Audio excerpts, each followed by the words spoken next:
I don't know why that sound effect is not working. My normal sound effect for when I switch scenes, the little bubbly sound that I always have is not working. But hello, welcome back to another Mental Health Monday. I am super excited for our conversation tonight. I think this is going to be a really good one. Thank you, Thank you, Autumn. Y'all were here right on time, early, already chatting. I love to see it. That's awesome. You heard a sound with that transition. Okay, well, maybe legitimately it's just me that can't hear it. That's entirely possible. But regardless, I'm glad you're here. I'm glad that you are already chatting and everything. I'm going to open up this question queue and we're going to roll right into it. Our topic tonight is ADHD, ASD, and habit stacking.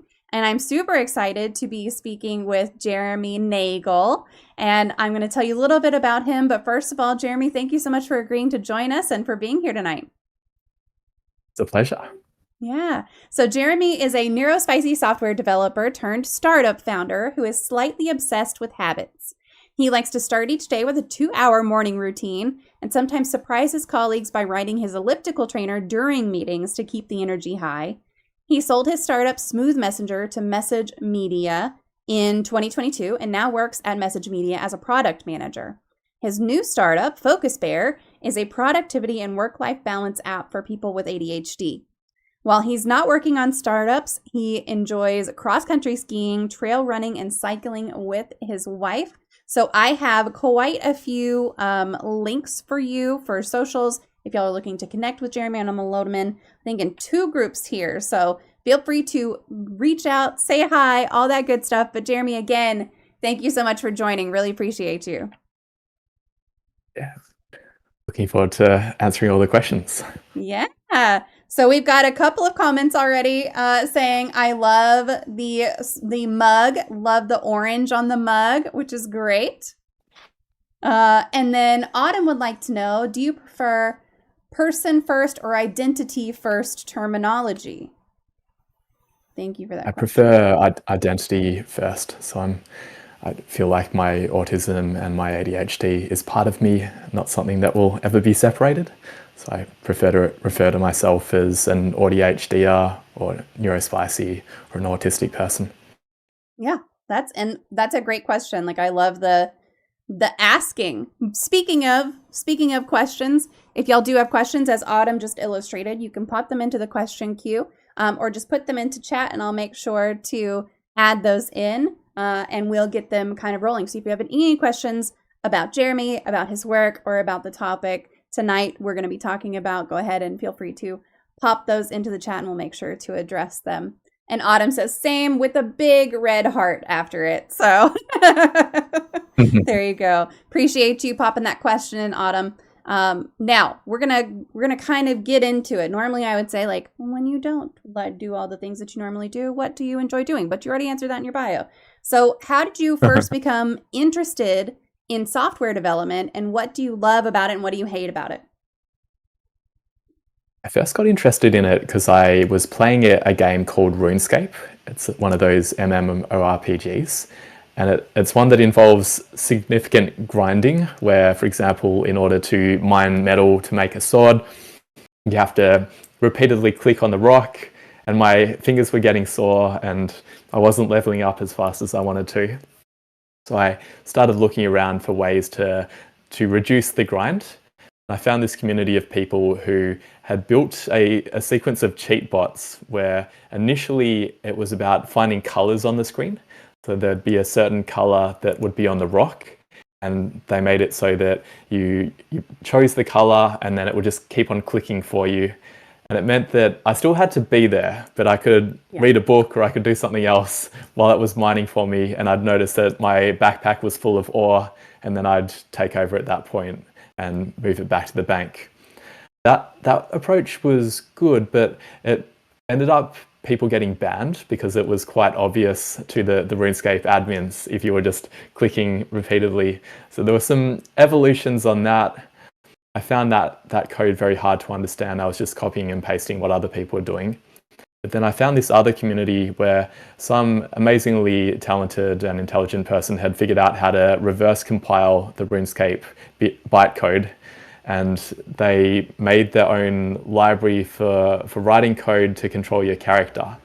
And that's how I learnt to code. I'd probably spent hundreds of hours writing Java code to tell my character to go and attack that chicken and pick up the feathers. And then when the backpack was full, go back to the bank and drop it off, or do the same thing with mining or fishing lobsters.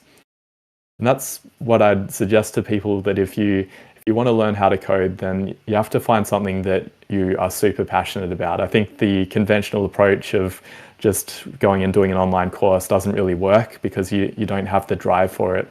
Whereas if there's an app that you want to build, then it makes it easy to work on it.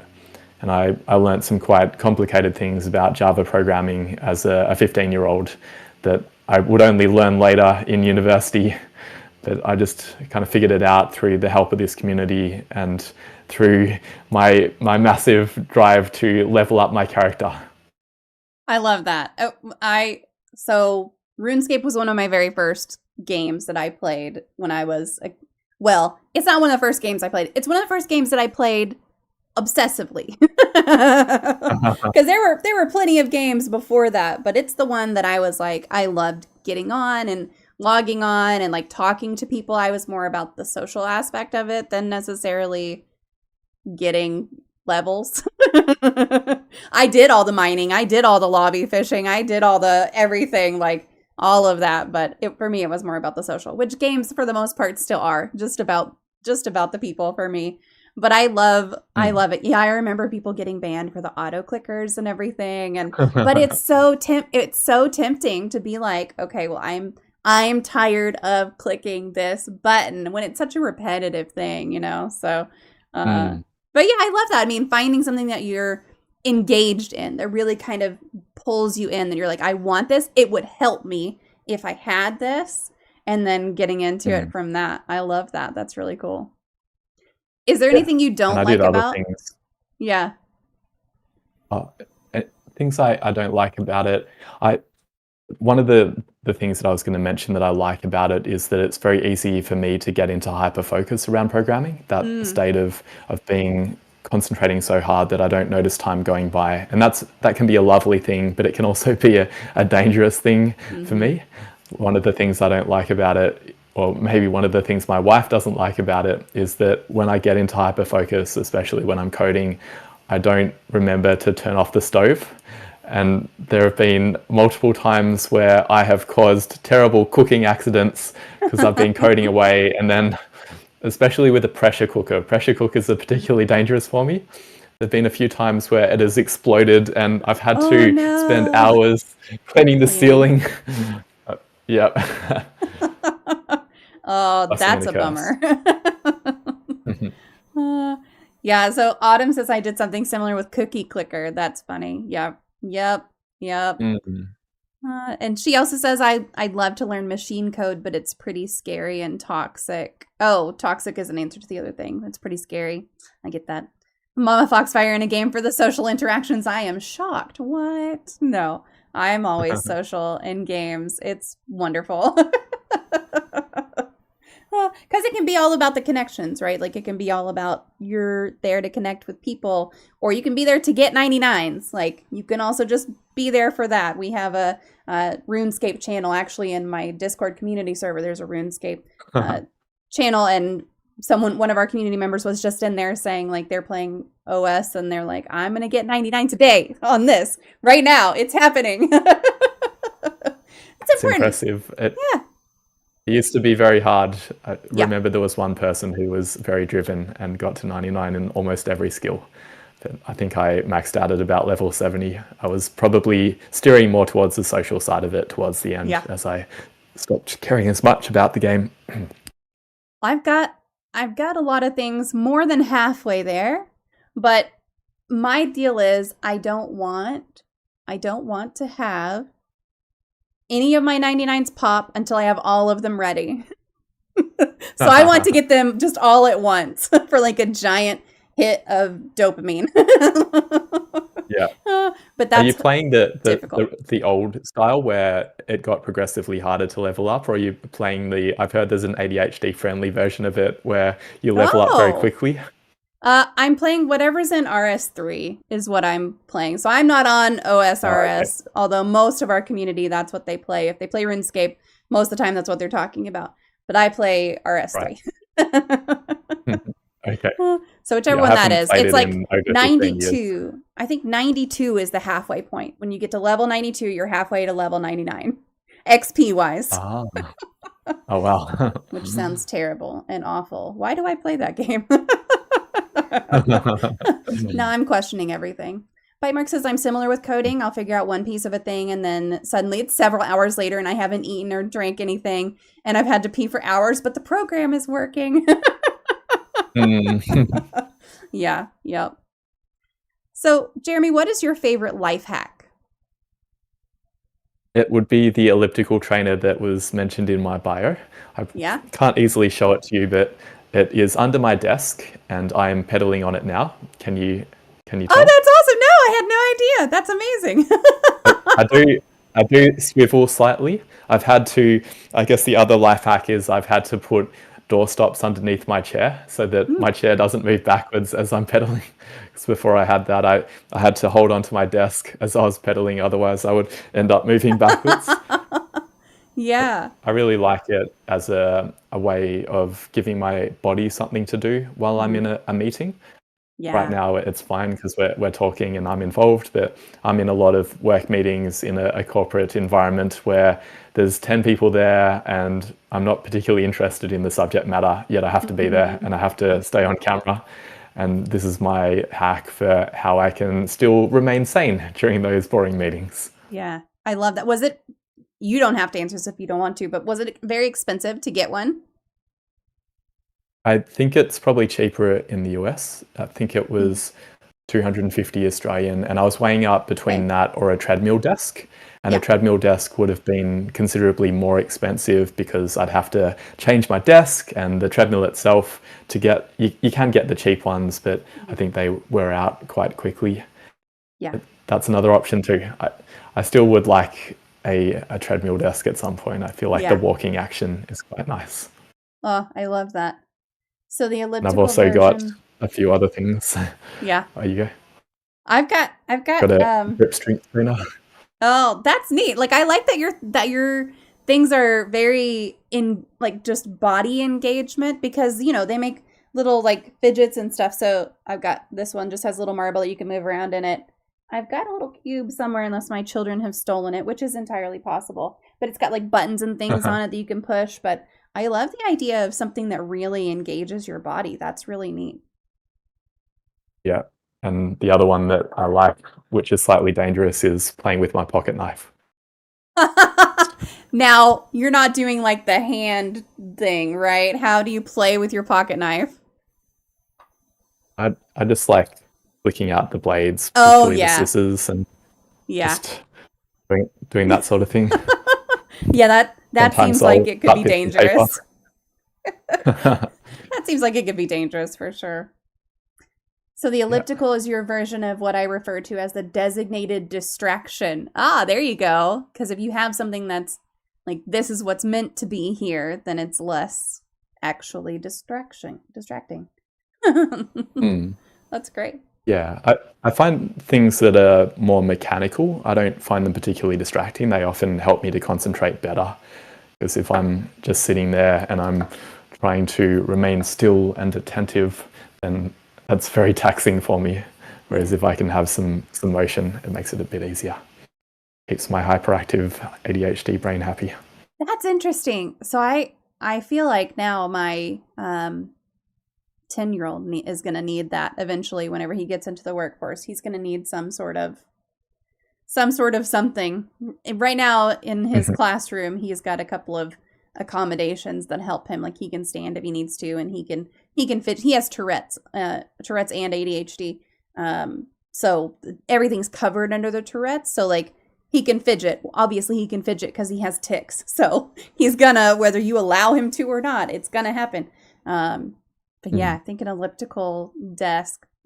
It'll be neat to see what he chooses to do in life because something like that could be really helpful for sure. Mm. Yeah, and it'll probably be highly normalized by the time he's in the workforce. I hope 'Cause it's so. definitely Getting better. Yeah, I hope so. Bite Mark says it took me a long time to figure out that's what I was doing in school when I learned string games and origami and a bunch of other little activities that I could do by memory. Yeah, you are. You're just providing yourself with that outlet, that thing to do, that dedicated thing to do to say like this is Mm. allowed, it's not disruptive to other people, and it's going to help me focus on the things around me. That's great. Mm. Bite Mark has another question in the queue. She would like to know, what is your favorite poem? My favorite poem is one that we read out at my wedding ceremony. It's Oh, by wow. Ogden Nash. It goes, to keep your marriage brimming with love in the loving cup. Whenever you're wrong, admit it. Whenever you're right, shut up. And Whenever that's my you're right, poem. shut up. I love it. That's Yeah. amazing. It was really fun at the wedding because I had my brother and his partner read it, and my brother read the first part, and then my sister-in-law read the shut up at the end. Oh, It was that very is funny. cute. That is super cute. That's wonderful. I like that. Well, here's a link to that quote if anyone wants to go and grab it. You're welcome. It's a nice short one too, so that's good. You're welcome to go grab it if you would like to and use it at will, I suppose. Hoping I can focus in on this stream. Tib, you do what you need to do. Absolutely. All right, so we talked about this a little bit ahead of time, but do you have a true crime story that fascinates you?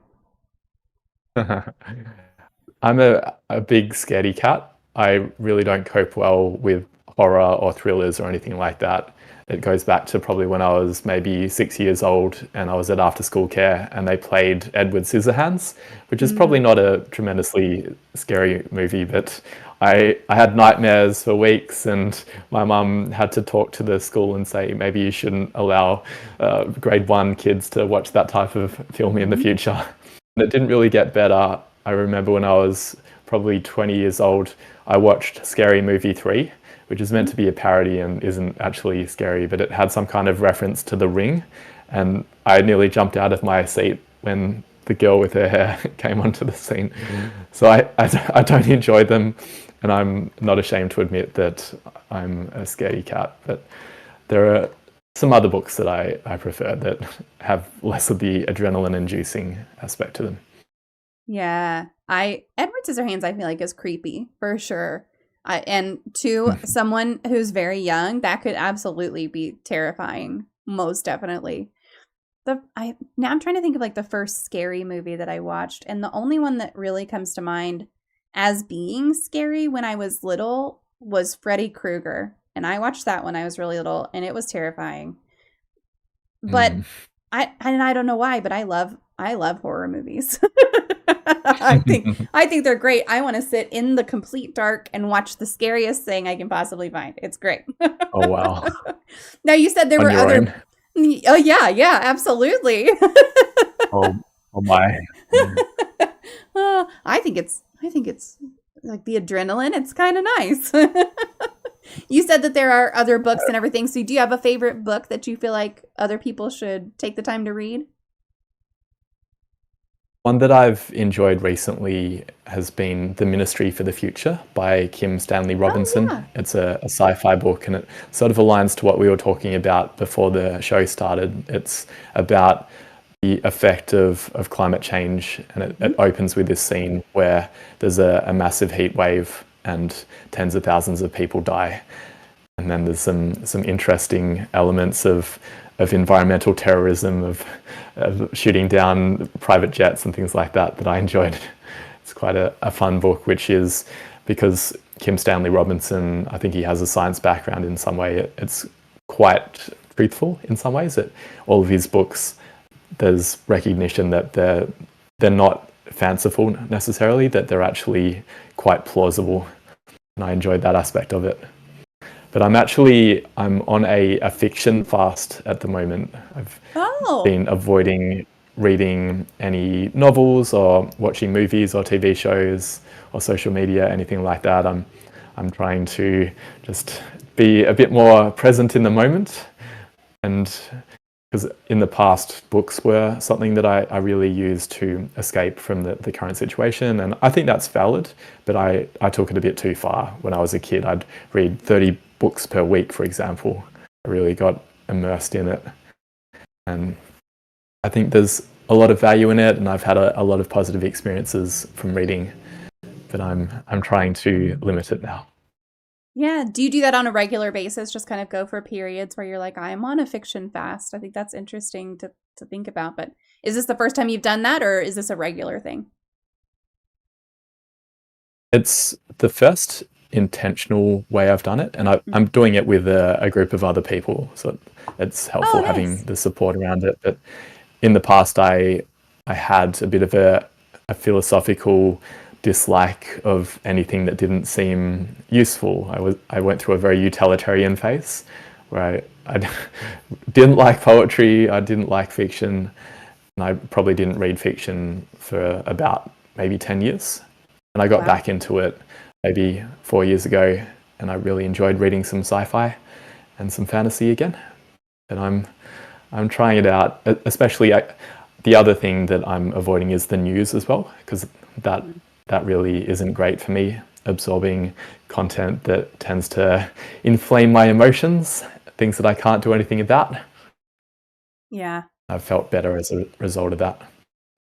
That's one of the things that people would talk about during all the lockdowns and everything was just like, if you're feeling really bad about how things are in the world, like if it's making you feel completely shitty, stop checking the news. Like, you need to know what's going Mm. on generally, but stop checking it every few minutes. Like, you don't need to know that much. It's a Mm. lot. There's a lot. So, yeah. Absolutely. I don't I use books very much as escapism. I wouldn't say that I go overboard with it necessarily, because I mostly just read at nighttime, right before bed. Now that does not mean that I don't stay up too late because I'm reading, because I definitely do that. But I don't like not take care of my kids because I want to read the next part of the book or whatever. So I don't know that I would do a fiction fast. Also, my attention span for a nonfiction book is just very short. I can't get through it. And if I don't read at night, I just won't sleep. So Mm. I gotta have something. But yeah, that's really interesting. And it's neat that you know yourself well enough to say, I think this is gonna be helpful for me. I think this is gonna be healthy for me. So I'm gonna give it a try. So good for that, you know?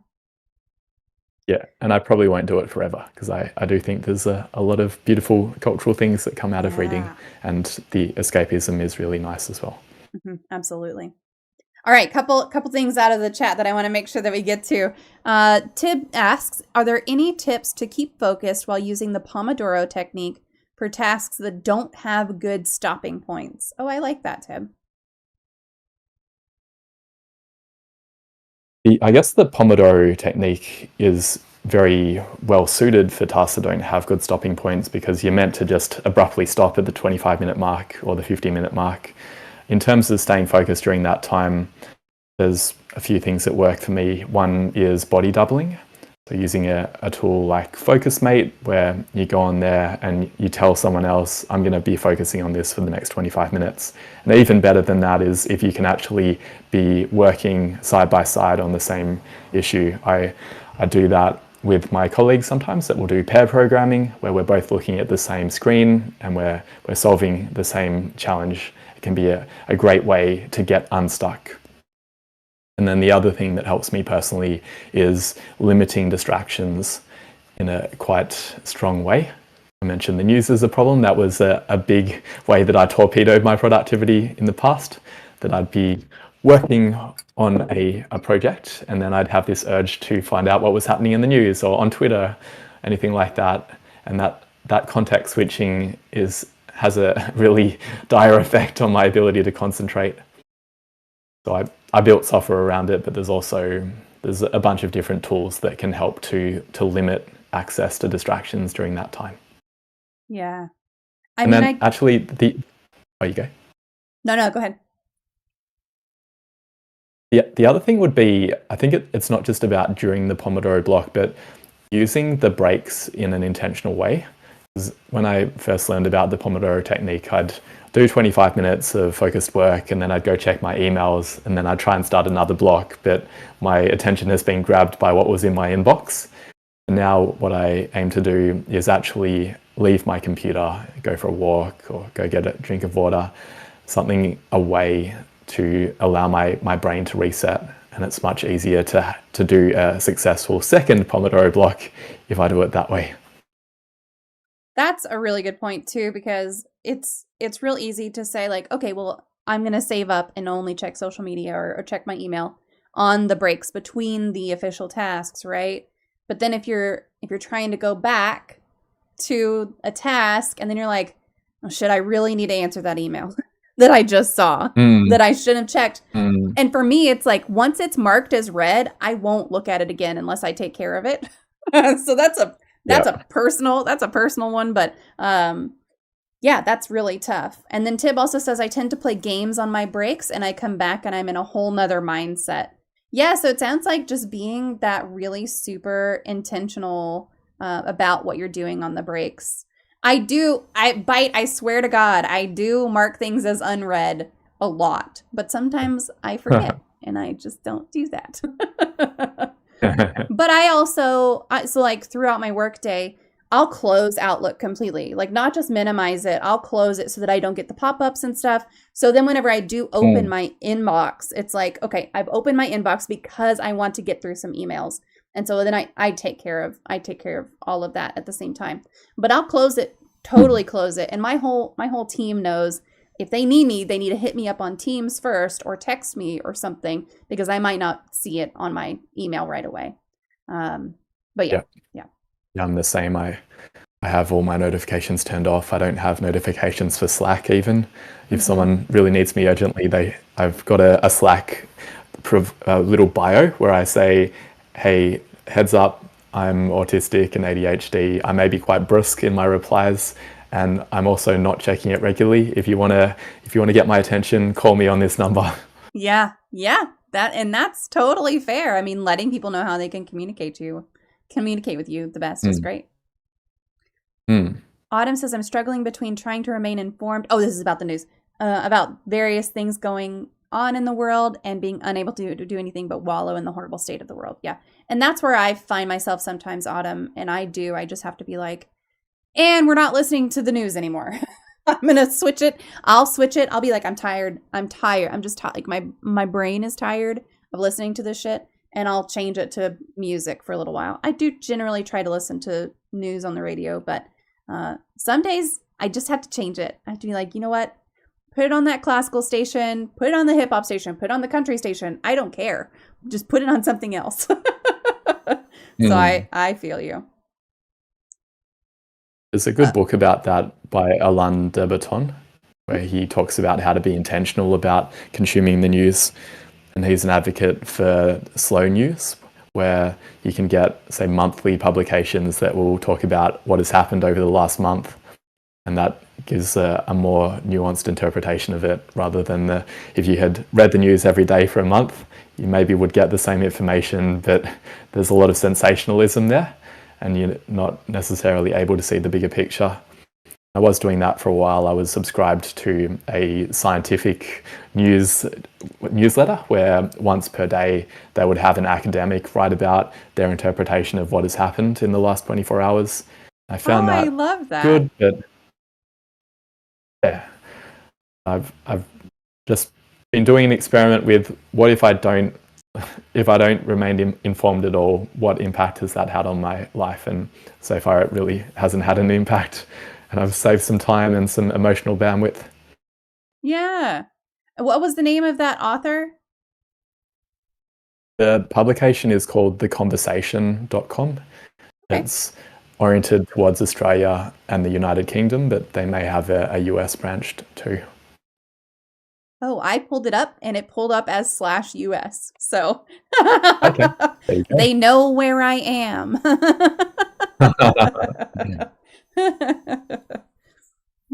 That's great. Yeah, Yeah. Oh, this is a good. I hate having to use flower language in an IM. Got things to do. Also despise the expectation that an IM means you have to instantly respond. Yeah. I think that's a really good segue. So can you just share with us how ADHD and or ASD or both whatever, how those have played a role in your life? Yeah. There's two sides of it. I think there's a lot of positive traits that have come with my neurodivergence. There have been some ways that hyperfocus has really helped me. I did well in high school and in university. I got first class honours in my uni degree and did pretty well at school. And I think that was because I was able to study things that I was interested in, but probably also because I was a very anxious child and I felt terrified at the idea of getting bad grades. So my hyperactivity probably didn't come out during school because the peer pressure and the conformity meant that I was probably masking a fair bit. But still, yeah, positive aspects of hyperfocus. And also the divergent thinking has been very good for me in terms of coming up with lots of ideas. I had common experiences of at work, there'd be suggestion boxes where you could say, how could you improve processes? And I would overwhelm them with all of my suggestions. I'd put in 10 times more suggestions than anyone else, to the point where they asked me to slow down and not put in as many. And that has helped me in my business life in terms of having a lot of ideas and having multiple businesses that I've started. Not all of them, most of them haven't been successful, but a few have done well. That's the positive side of it. The negative side is I've been fired from 6 jobs so far. Oh, wow. Hopefully there won't be a 7th. But my first 6 jobs, including a PhD, I got fired from, and most of that was related to the autistic side that was undiagnosed until later, that my briskness and my RSD were sometimes interpreted as me being rude and me not being a team player.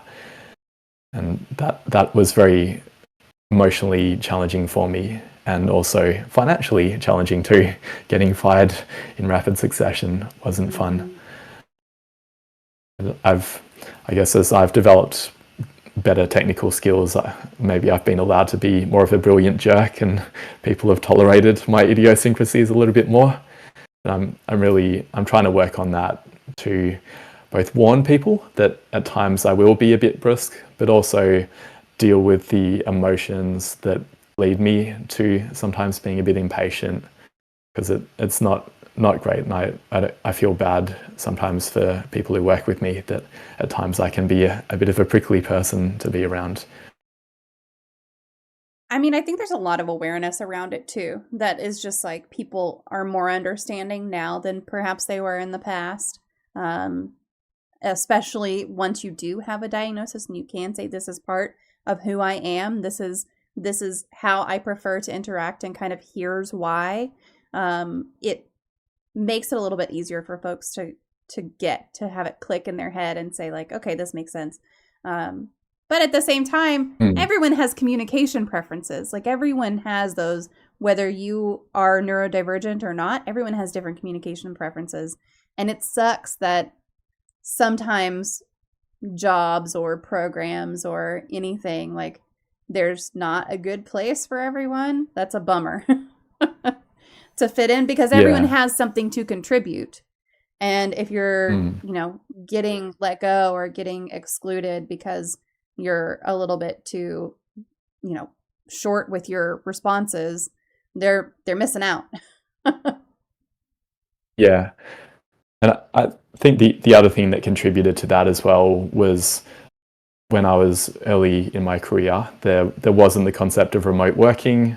And for me, being in an office environment is super overstimulating for me. And I think that led to some of the it wasn't a full-on autistic meltdown, but aspects of that, where having the harsh lighting and people talking around me all the time, it's very draining and hard for me to deal with.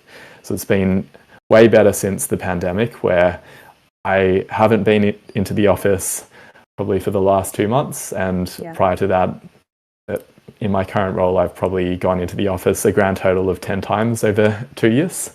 And that is magnificent for me. It probably doesn't work well for everyone. Some people thrive on the social interaction, but for me, the executive functioning demands of making it into the office are challenging for me, and the stimulatory overload is not great for my ability to get work done or to be patient with other people. I'm much better when I can be at home and have my elliptical trainer and my various ways of releasing energy so that I don't have to release it in harsh ways. Yeah, I mean, would you try to drive if you had to go into the office? Would you try to like have an elliptical something there also, or would you just be like, all right, y'all just gonna have to deal with it? I've tended to do half days in the office, and half days are okay for me. I can cope for that amount of time, and I'll have headphones in to deal with the background noise. But beyond that, it starts getting hard for me. Yeah. Yeah, we've had people on our team who really miss being in the office, and to the point where they're going into the office several times a week now. Like I work fully remote, even though I was traveling last week, even though I'm going to be traveling this weekend, we'll be in an office for both weeks. For the most part, I'm at home at my desk working.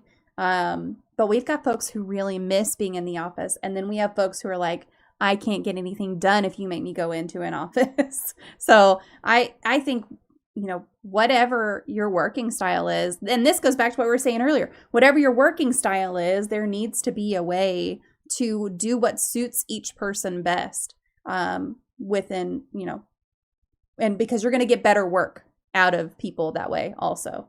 Like I know that one of our team members, if she hasn't been into the office in a week, she's going to be really frazzled for any calls that you get on with her. If I have another coworker who, if he goes into the office, if he had to go into the office this week at all, he's going to be really frazzled whenever I'm talking to him. So, just everybody's got their own preferences and everything. And Bitemark says, I'm not, as far as I know, autistic, but I also have trouble with tone. And generally speaking, I'm at work to work, not to talk about your weekend or your kids or whatever. Give me the info I need and then go away and let me work. That's very you, very, very you, Bitemark, for sure. And then Tib says, I don't think it's an uncommon thing for engineers to be direct, been on the receiving end of it for years, and I have come to actually like it at times. Remote work improved my life immensely. Yeah. Like I said, everybody's got different preferences for communication. Like that is a global thing, no matter what your diagnosis is, no matter what or your non-diagnosis. Maybe you don't have a diagnosis, and maybe you should, maybe you shouldn't. Who knows? Whatever. Everyone's got communication preferences. Like that is a blanket.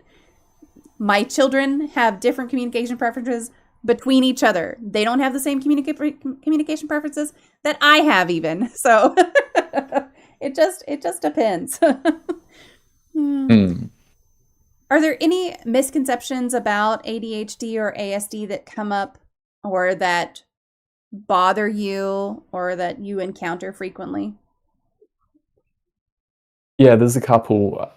One that is probably less dominant now than it was in the past is that it's a death sentence, and that someone who is, for example, autistic. I remember when I was a teenager, my auntie talking about my cousin who also has an autism diagnosis. And she was saying how she was petrified when he was a kid because she'd read stats about how suicide rates are much higher and overall longevity is lower. And I think that seems to talk more about the way that society is set up. I don't feel like there's anything inherent in autism that would lead someone to be suicidal. But I do think that someone who's autistic living in a world that isn't set up to be compatible with their brain, that's going to be what leads them to have mental health challenges. And I think that's important to look at, the social model of disability, or the biopsychosocial model of disability, that there are some things inherently in my brain that make it hard for me to concentrate with certain tasks, but there are also some things in the environment that really contribute to that. And if we don't have recognition of that, then we're just going to be putting those round pegs into square holes and wondering why they don't fit. It does feel like that's getting better, that there's a lot more awareness now of the value of neurodiversity. I feel that another misconception is that sometimes it goes too far, and that people talk about ADHD superpowers and autistic superpowers, and that I definitely do feel that I have strengths, but they're not, I wouldn't consider myself to be superhuman, or that every autistic software developer is going to be a 10x developer or anything like that. That there are certainly weaknesses that come with it, and we need support to balance it out both ways. And then one that has been coming up a bit in Australia recently is a view that especially ADHD and autism are being overdiagnosed. In Australia, we have this government program called the National Disability Insurance Scheme, where families of young children can now get funding to help their kids to get occupational therapy and other supports. And it's been a real game changer for families who previously would have had to privately fund that. But there's concerns about the sustainability of that people are concerned that the diagnostic bar is too low, and that people with level 1 autism like me, maybe we shouldn't be getting support. And I don't know enough about that topic to really comment on it. But one thing that I think is a myth is that it's rapidly going up, and that in the past it wasn't there. I think what the research indicates is that it wasn't there because there were stereotypes about how it showed up, especially that, for example, ADHD was only present in boys, and the same for autism. And one of the papers I saw recently was arguing that the reason that ADHD rates have doubled in that ADHD rates have doubled in adults in the last 2 years has been because women are now being diagnosed in the same rates that men are. And that's because the criteria have changed to pick up on the different ways that ADHD presents in women. And I think that's really important, that we see it in context, that it's not that people are getting diagnosed to abuse the system. It's because they're getting diagnosed because they now can, and because there's more awareness of it. Yeah. I mean, I feel like... final one... go ahead. The final misconception would be that these conditions are separate. And I thought you talked about it earlier with your son having Tourette's and ADHD, and that it's very common to have a comorbidity, and important to be aware of how they might interplay. Yeah, that's something that I work with his neurologist on a lot, actually, because there's still quite a stigma against ADHD in schools here, at least here. I'm sure elsewhere as well, but at least in the US, there's a huge stigma. Oh, this kid has ADHD, therefore they've got the label, and they're the problem. They're a problem now.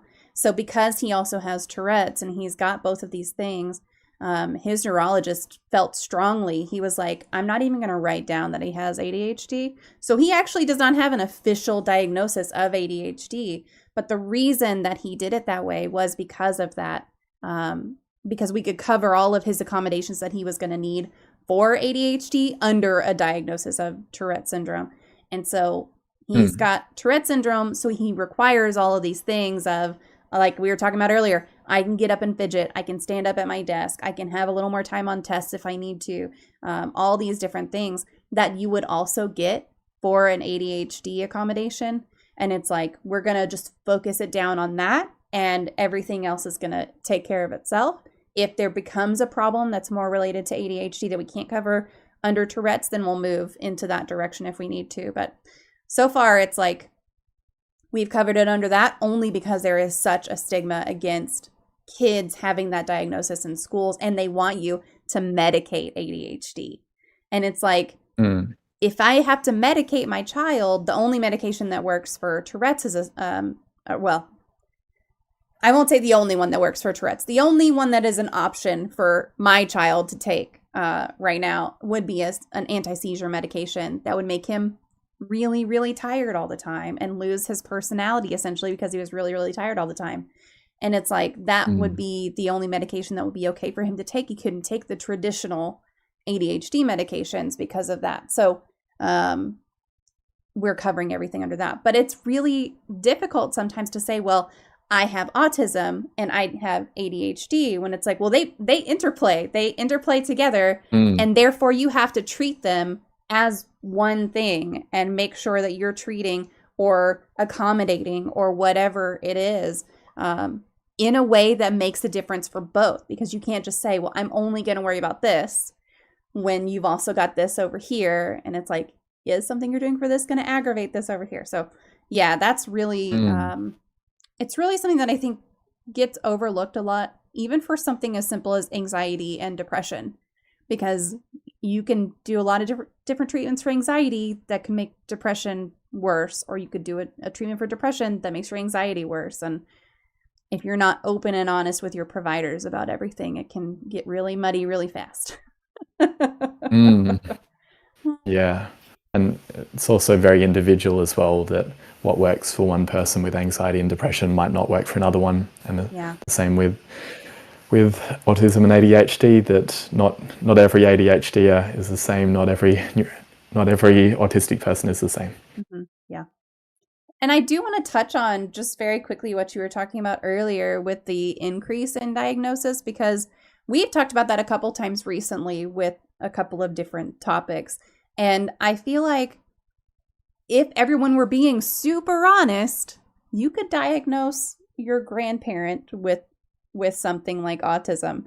If they were being really honest about it, they could have that same diagnosis. But they didn't go get that diagnosis then. And also, if these programs, people are worried about like, oh, well, too many people are taking advantage of them.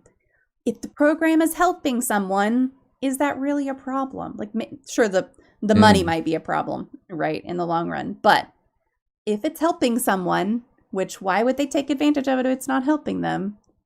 Then why is it really a problem? Yeah. And there's generally a pretty good return on investment. Yeah, absolutely. I don't know the political scene in Australia, but it's trash here. So I blame everything on politics here pretty much. I couldn't tell you. I've been shutting out that part of the news in particular. Yeah. Yeah, for sure. Okay, so there's another question in the question queue that I want to get to. My go-to method for productivity is a simple to-do list with random ordering, but I end up jumping around the list and getting not much done. How do you reorder and sort your tasks if you do at all, given that they're not dependent on each other? It's a great question. I like the Eisenhower matrix for prioritization. It's where you sort tasks based on their urgency and their importance. So you have quadrant 1, where it's the things that are on fire, that absolutely need attention right now. They're super important and they're super urgent. And then you've got things that are in quadrant 2, where they're important but they're not urgent. I tend to operate very well out of quadrant 1. I think my ADHD loves emergencies, and sometimes I create emergencies on purpose so that I can have something that will spike my adrenaline. I think it's important to spend more time in quadrant 2. So that's how I personally try and prioritize, by looking at what quadrant would they fall into, and ideally setting up my day so that I can have some time in deep work on quadrant 2 activities, things that have more of at least a medium-term impact and not just the short-term fixes. And then I think the idea of doing things in a random order is fine as well, because it sort of aligns with the momentum style of productivity, where there's the neurotypical approach of eat that frog, where you should choose the hardest task first and go at it first thing in the morning. And a lot of ADHDers find that very challenging, because it takes some time to get up to speed. So the idea of potentially having another way of prioritizing on the things that feel pretty easy and that you'll feel good for doing some easy things first and then get on a roll after that. I try and combine the two approaches, where I still try and tackle the most important task, but I try and make it easier by making my first task be to get a piece of paper and to write down all of the subtasks for that really hard and important task. And then I can turn something which feels impossible and overwhelming into maybe 10 little things that I can do. And once I start on the little things, then often I'll get into hyperfocus and I won't want to stop, and I will have made substantial progress onto the harder thing. Yeah. Yeah. So, all right. Eat the frog first is, I think it gets credited to like 1,000 different people, but I've always heard that it's a Mark Twain quote, like eat your frog first. Yeah. And that works. That works great. I mean, wonderful for some things. But the snowball method, which I always hear about for debt building, it's like, do you do the interest first? Do you do what your smallest payment is first? And then you kind of snowball it, is great as well. And then breaking it down. Have you heard of Goblin Tools? You heard of that one? So that's the one that comes up every now and then. And I just posted a link to it in the chat, but it breaks down your to-do list, like you're talking about, into smaller to-do lists, or, well, larger to-do lists, but smaller tasks to say like, here's your list and now you can check things off and everything. That's really helpful. And it you can break it down. It's got some little peppers over on the side. You can say, I need this broken down for a 1 neurospicy level or a 5 neurospicy level. And that determines how many subtasks you get and everything. It's wonderful. It's really, really great. Are there any tools that you use to help you do any of this, like specific software? I mean, we're going to talk about FocusBear, right? If you want to talk about FocusBear now, we could talk about that, or anything like that that helps. Yeah, I tend to gravitate mainly towards paper for managing my tasks, which seems really strange for someone who's a bit of a techie in general. I use a combination of standard to-do lists. So I've got a Trello board where I have my longer term tasks, but I find that it's too easy to set up an impossible day for myself using digital tools. I really like the constraints of paper. So I've got my plan for today in my little notepad, and I write out my calendar by hand, which is a waste of time if you think about it, because I have it already in my Google Calendar. But there's something about writing it out that, even though it's a waste, it actually helps me feel ready for the day. I do it the night before. And that's part of what I use FocusBear for, that I have a sequence of routines for the morning and the evening. And the 20 minutes of dealing with my to-do list and writing it down on paper, and also dealing with all the bits of paper that I've generated throughout the day.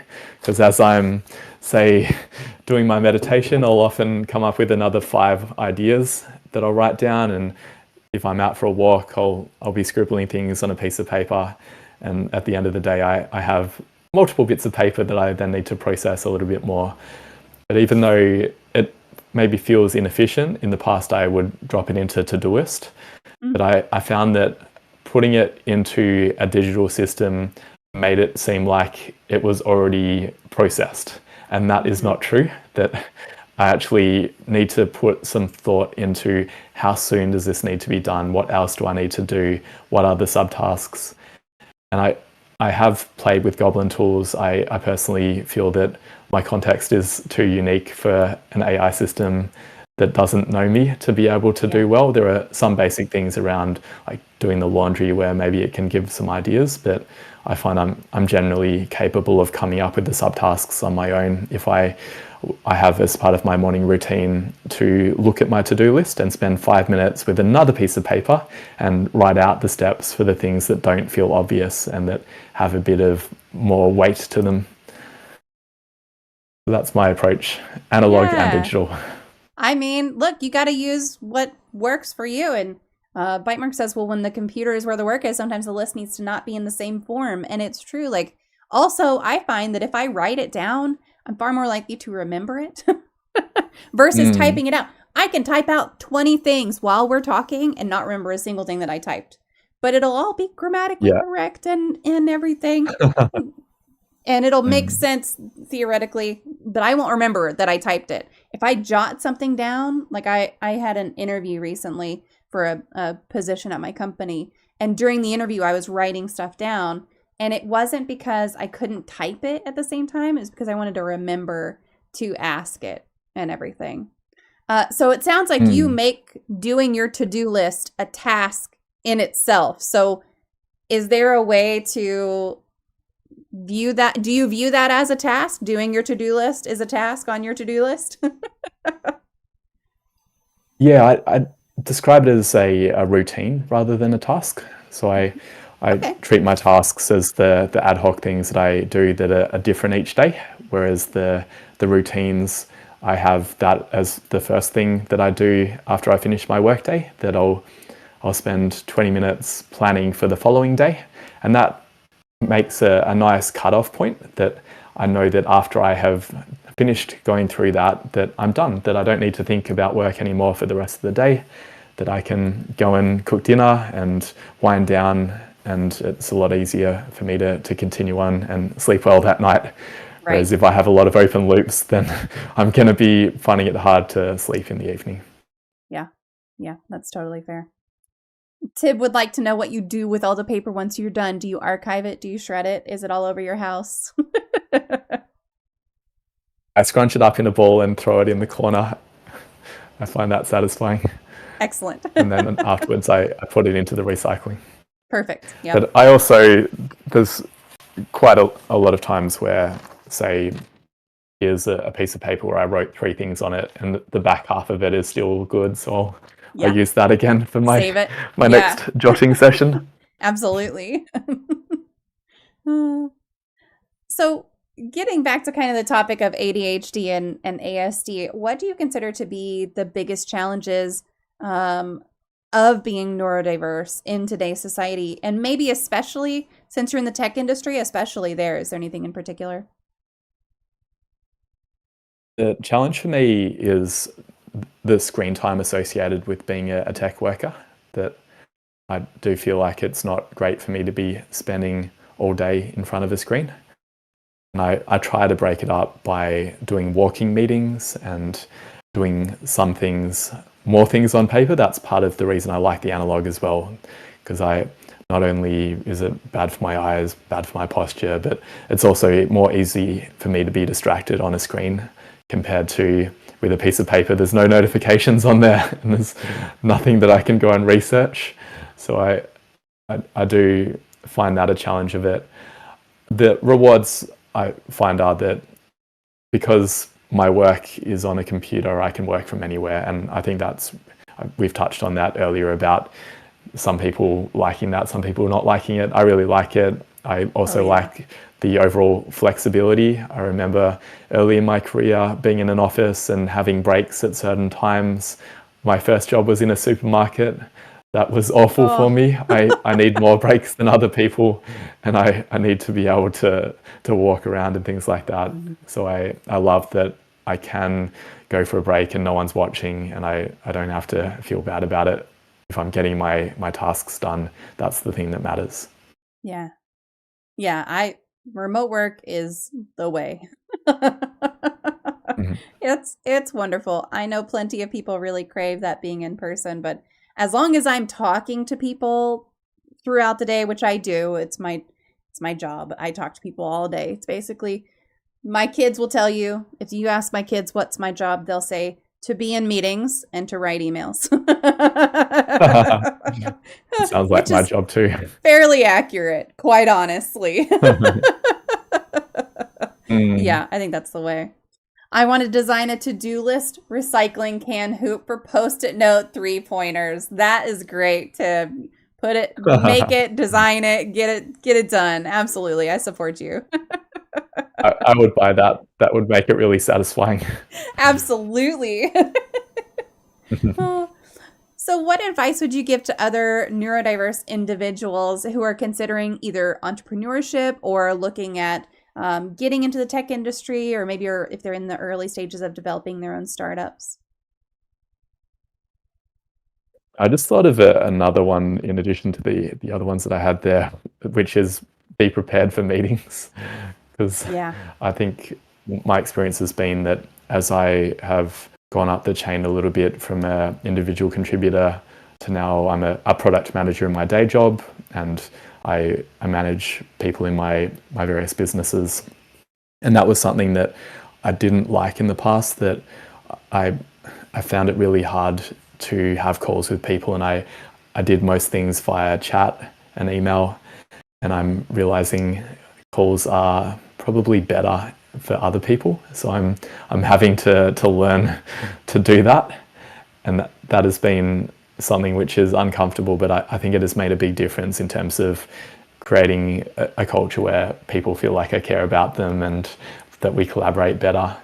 So that would be a piece of advice for people who are maybe autistic like me and find it hard to have that amount of social interaction, that it's hard, but it's also important. In terms of startups, I think the number one thing for me is avoiding credit card debt. My first startup, my ADHD got me into the startup, in that I had this nice idea. The idea seems really wacky in retrospect. It was to build a carpooling website for runners.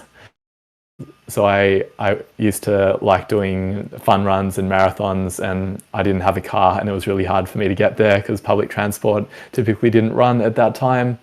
And so I spent probably $10,000 hiring developers to help me and doing the marketing of building an app and a website, when there wasn't really a good business model behind it, and there wasn't a clear business plan. And that type of enthusiasm can be amazing, but it can be dangerous if it's fueled by credit card debt. I think if I had done the same thing and I had just committed to bootstrapping it, that I wouldn't put definitely any debt into it, then it would have probably gone better. That I still think it probably wouldn't have gone anywhere, but it wouldn't have cost me as much money as it did. And I learned that the hard way, that my subsequent businesses, I did bootstrap, and it felt really uncomfortable because there were things that I really wanted to do, new features that I wanted to build, but I didn't have the cash there from revenue, and I had to be patient, and I had to do uncomfortable things like ask customers to prepay for things that weren't actually built yet. But that restraint is actually really powerful. And it feeds into a resource that I'd recommend from a guy called Rob Walling. He has this philosophy called the stair-step model, where he talks about how to start a business as someone who is a developer, or in general, someone who is risk averse. He talks about, rather than this advice to go all in and quit your job and start working on the startup immediately, he recommends instead starting small and doing info products initially, doing it on the weekends and in evenings. And then as you start getting some revenue, go down to 4 days per week in the day job and spend 1 day per week on the business, and progressively build it up from there until you have replaced your income, and then you can leave your job, but you've left it in a way that there's no risk because you've built it up over time. And I did that with my last business, that I went down to 4 days, and then 3 days, and then 2 days, and then eventually I sold the business, and now I'm working full time on it in the auspice of a larger organization. Yeah. I love that. I love that idea of that method, and I just found an article on it and posted it. So if anybody wants to read more about that, they can go on there and just read it if they want to. But yeah, that's great. And credit card debt is a trap, y'all. It's a trap. Just don't fall for it. Don't fall into that trap, for sure. All right, so a couple questions in the question queue that I'm gonna make sure we get to. Bitemark would like to know, do you ever code on paper? When I was first learning HTML for fun, I was still in school and would sometimes write out web pages on paper when I was away from my PC. That is some dedication. Yeah, massive respect. I do like my autocomplete in my code editor, but I guess there are times where I don't necessarily write the code, but I'll be stuck on something and then I'll go for a walk, and as I'm out for a walk, I'll have my piece of paper in my pocket and I realize, so actually I can solve it by doing it this way. Sometimes getting away from the problem it activates the default mode network, and then that's where the creative ideas can come from. I also find doing the dishes is a great way for me to solve problems. getting away from the actual work can be good. Now, see, doing the dishes for me would be like, I would rather be doing anything besides the dishes. So if I can come up with a solution, I can walk away from these dishes. Yeah, I can't imagine. Oh, see, Tib, I don't mind doing laundry. Laundry's fine. Dirty dishes, I don't like. I don't like dirty dishes. No, absolutely not. I'd rather do anything besides touch all the dishes and put them in the dishwasher. I don't want to do that. I have to do it with the hot water on all the way hot, running the whole time I'm putting dishes into the dishwasher. The hot water is running, so I can continually put my hands under the hot water and rub them together to get whatever is on the dishes off. Blech. Gross. Everybody has their things. Yeah, I don't like greasy dishes. I don't mind dishes in general. I find it quite regulating doing the dishes. There's something about the kinesthetic aspect of it. I don't mind putting them up if they're clean. But yeah, everybody has their preferences. It's all good. And then here's another question as well. Do you find it difficult to task out to others if you know you can do it yourself just how you want it? I do, for sure. But I am the worst at delegating things because I'm like, yeah, but if I just do it, it's going to be a lot faster and it'll get done right the first time. And so I'm not going to send it out to anyone else. But Jeremy, what about you? It can go two ways for me. I can get really frustrated when people don't do it the way that I think it should be done. But there are definitely times where I'll give it to people that I've worked with for a while and they actually amaze me with the creative solution they've come up with. At FocusFire, I've intentionally hired a bunch of other ADHDers, and I find that happens a lot, that we're on the same wavelength, and I'll give tasks with not much context, and they just figure it out and get it done, and that amazes me, and I feel very happy when that happens. Other people, I have to almost spend more time explaining it than it would take me to do it myself, and I can find that frustrating. But I'm also aware that I think it's maybe the 23x rule, that when you are onboarding someone and giving them tasks, it will take 23 times longer to delegate than it will to do it yourself the first time, but it gets better as they understand how to do it, and over time the delegation cost is paid. But it has to be the right person. Yeah, it definitely has to be the right person, for sure. So how can someone who doesn't have ADHD or ASD be a supportive friend or family member to someone who does? What could people do a little better these days? I went to a talk at an ADHD conference by a psychiatrist, and his main message was, if you're the parent of a neurodivergent child, then investigate your own potential neurodivergence because it's so heritable. So that might be part of it, that if you have a family member who's neurodivergent, there's a chance that you may be too. And also, if you enjoy spending time with neurodivergent people, there may be a reason for that. I was doing marriage counselling with my wife recently, and the counsellor basically said that to my wife, that there's probably a reason why you put up with Jeremy when many other women broke up with him. Didn't just get fired from jobs, but got fired from relationships. So there might be something there, but that's not always the case. I think some other things that can be done would be to be really explicit about communication preferences. We talked about that earlier. I love the concept of a user manual for me, where you write out, this is how I like to work, and this is how I like to be in relationships. This is, for me, for example, I like doing the dishes, but I tend to batch them. And in the past, that drove my wife crazy because I would have lunch and I would leave the bowls on the table. And then at 4:15 p.m, after I'm done with work, then I'd go and put them all into the dishwasher and deal with them then. But we've had to have a conversation about our different needs, that for her, she doesn't like it being there. So I've adapted now, that now I put them in the dishwasher immediately afterwards. And there are other little things like that where if there's communication without assumptions, which is really hard to do. But try and figure out, why is someone doing it this way when it seems like they're intentionally irritating me, but they may not be. It might just be that that's the way that they operate and that's the way that works for them. But it might be possible to find a compromise where we can both subtly change our behavior. One person changes their expectations, the other person changes their behavior. I mean, I think And so much the comes last back thing, to. Oh, go ahead. you go. I was just going to say so much comes back to communication and just preferences and actually communicating. There are so many things in the world that could be better if people were better at communicating with one another in the way that people prefer to receive that communication. And if you understood, if I know that Bite Mark doesn't like to be yelled at and I go full hot head at her yelling, it's not going to go well.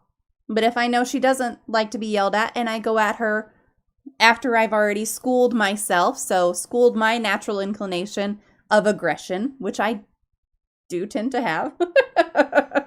So if I school that because I know how someone else prefers to receive communication and information from me, then we both have a better experience. It's not just about the person who doesn't want to be communicated with in a certain way or who doesn't handle being communicated in a certain way very well. It's you are also going to have a better outcome if you accommodate other people. We have a great, not test, but like, it's a quiz, essentially a very long, extensive quiz for color energies. And then you can know, like, I lead with red. That's not going to shock anyone here, I don't think. But the tagline for how to communicate with me at work, and they give you like, here's your preference at work, here's your preference at home. At work, my tagline is be brief, be bright, be gone. That's it. I want the facts and I want you to get out of my way. And then at home, I'm a little more on the like, okay, give me all the details, give me the process time, let me figure it out, and then we'll come up with something together. But at work, it's like, nope, tell me what I need to know, stop talking. That's it. But I think I'm the same. yeah. I had massive conflict with a colleague who was the opposite of red, and Yeah. I didn't enjoy our meetings. Yeah. The other thing I was going to say for supporting people is, communication-wise, it can sometimes be hard to communicate it in words. My wife and I have developed a non-verbal communication system for when we're both feeling on the verge of meltdown. So we do a symbol like this, where it's sort of the timeout symbol and also the Chinese symbol for I love you. Oh, she's Chinese. that's so cute. Yeah, and it's sort of, we do that and then we stop talking and we'll leave each other alone for some time, and then it tends to go better after that. Yeah. That's great. Like, that combination is great. Like, we need to hot pause. I still love you. But we need to put a pause on this. I do that with my, not the symbol, but I do that with my 10-year-old and my 17-year-old as well. I'll be like, I am having a bad day. I love you so much, but stop. And I still come off as fairly aggressive, I think, but I always put that in there, like, I love you, go away. I think they receive it okay, but I probably should check in with them and make sure that they understand. Maybe we need to implement something like the I love you part. That's really awesome. So, all right, we've talked around it, but now I want to get more directly into it. So what is habit stacking? It's a way of combining habits together, and I want to give some context that habit stacking, the term comes from Atomic Habits, but in the book he actually references another book which I really like and I think is actually better than Atomic Habits. It's called Tiny Habits by B.J. Fogg. And B.J. Fogg is a Stanford professor. He's written multiple books about habits and how to make technology that helps people to stick to their goals. And he talks about an example of push-up and pee, or pee and push-up, where he wanted to get stronger. And so he he did habit chaining or habit stacking, where after he'd go to the toilet, he'd do one push-up. And I think that's important, the idea that it's not just habit stacking on its own in order to make it work, that I think for me, it has to be the tiny habit chaining approach where I add another thing on, but it's very small to begin with. As an example of that, in 2022, I had lost my exercise habit. I was someone who, in my 20s and up to my 30s, I used to exercise a lot, potentially too much. Like some weeks I'd do 30 hours of exercise. But Whoa. it's been something that I've toned down over the years, and too much. So I was building up a habit again this time, and I knew I didn't have enough time to go back to, say, a 2-hour run. So I started out with the approach of 5 minutes per day of exercise, which is almost pointless because by the time I'm out the door, I'm back again. But it's the idea that it's just about beginning the habit and getting consistency. So I started with 5 minutes, and then the next week I made it 6 minutes, and the week after that 7 minutes, and so on to the point now where it's pretty easy for me to do half an hour per day, that it doesn't feel hard because I've gradually built it up over the time. And the same thing with meditation, that I started with 5 minutes and gradually added a little bit of time. Yeah. And that's really wonderful, just to say, like, okay, either the adding it on to something that you're already doing and say, okay, every time I brush my teeth, I'm going to drink 8 ounces of water, whatever, if you're trying to drink more water, or, the push-ups. The push-up one is great. I probably can't do a single push-up because my arm strength is trash. Maybe I'll do it with squats because I know I can do those with ease.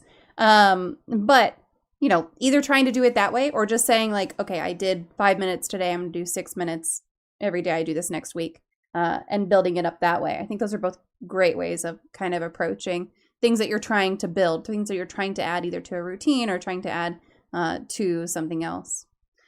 So is there a way that we, like, are there any strategies that you recommend if someone is feeling a lot of overwhelm or burnout, if they're trying to stack new habits, especially if they have a neurodivergency?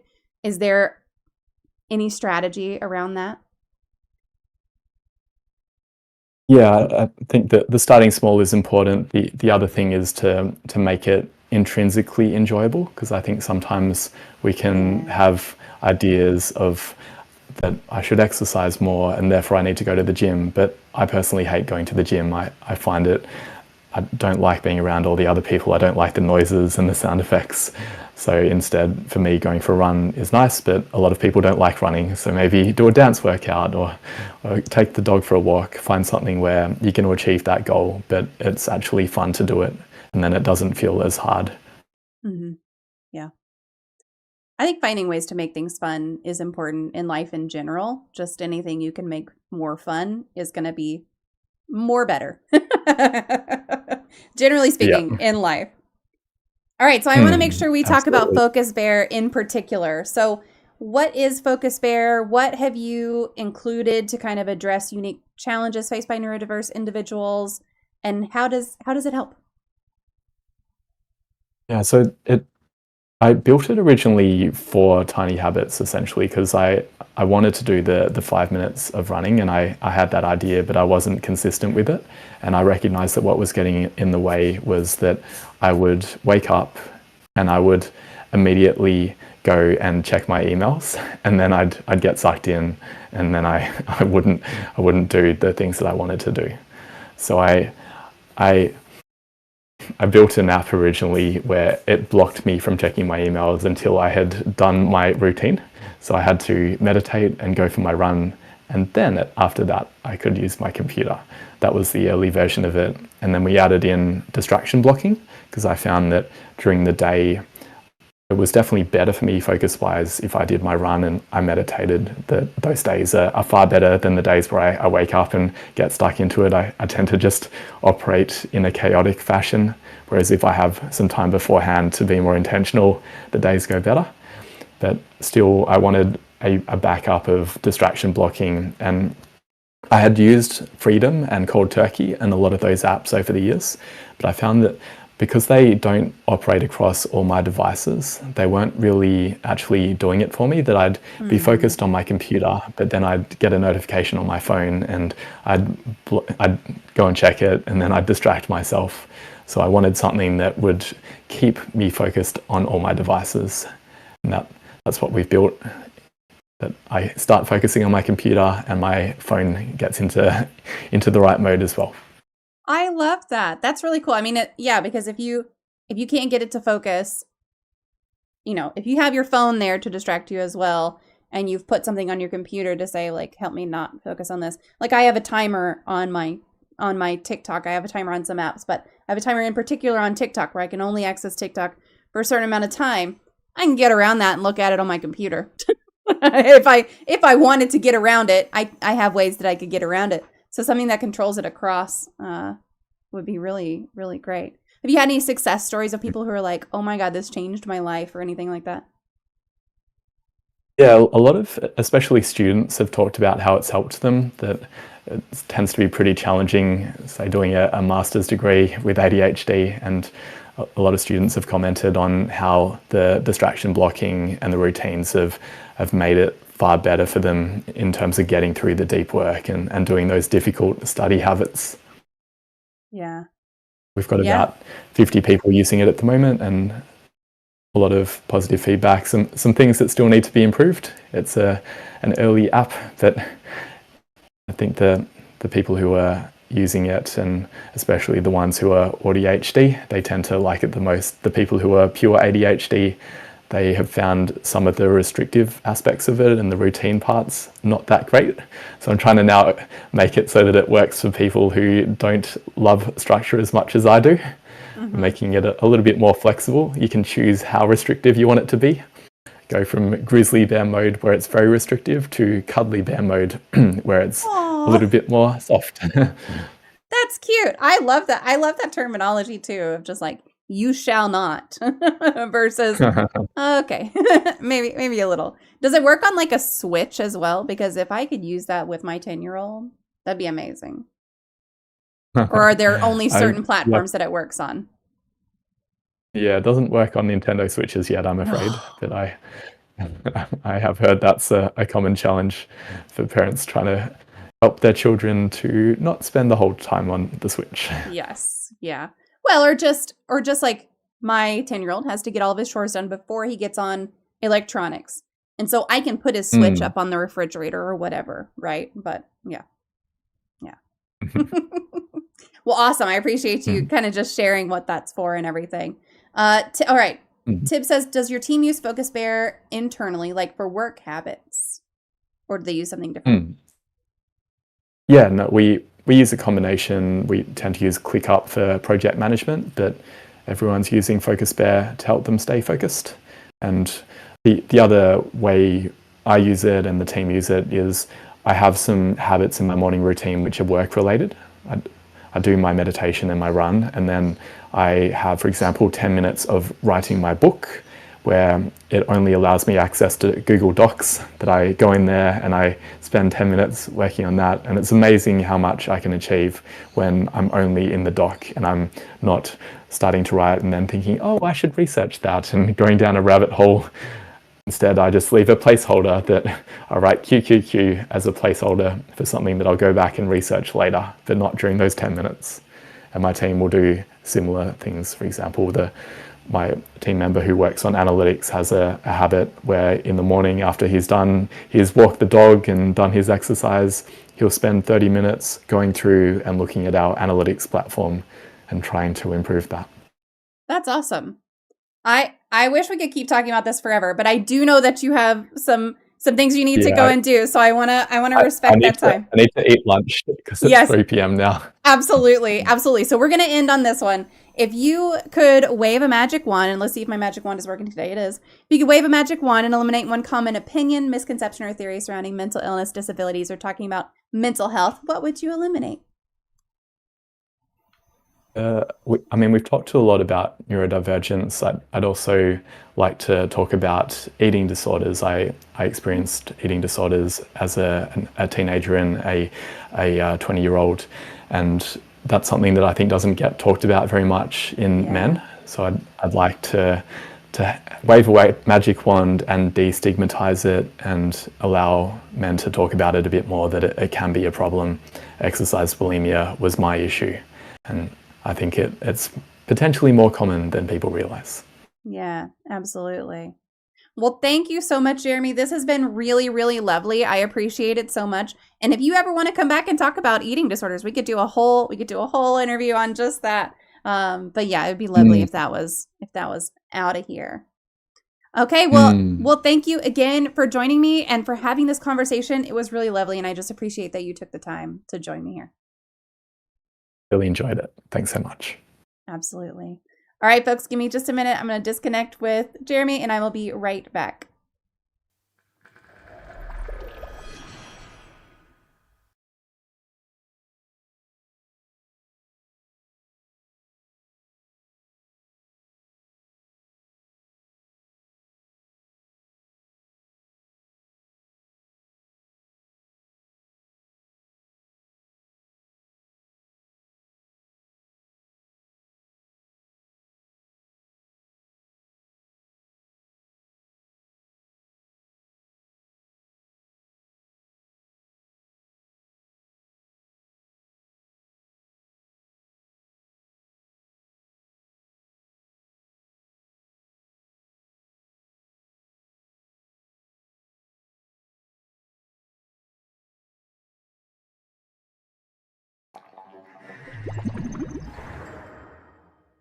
Oh, it's not working.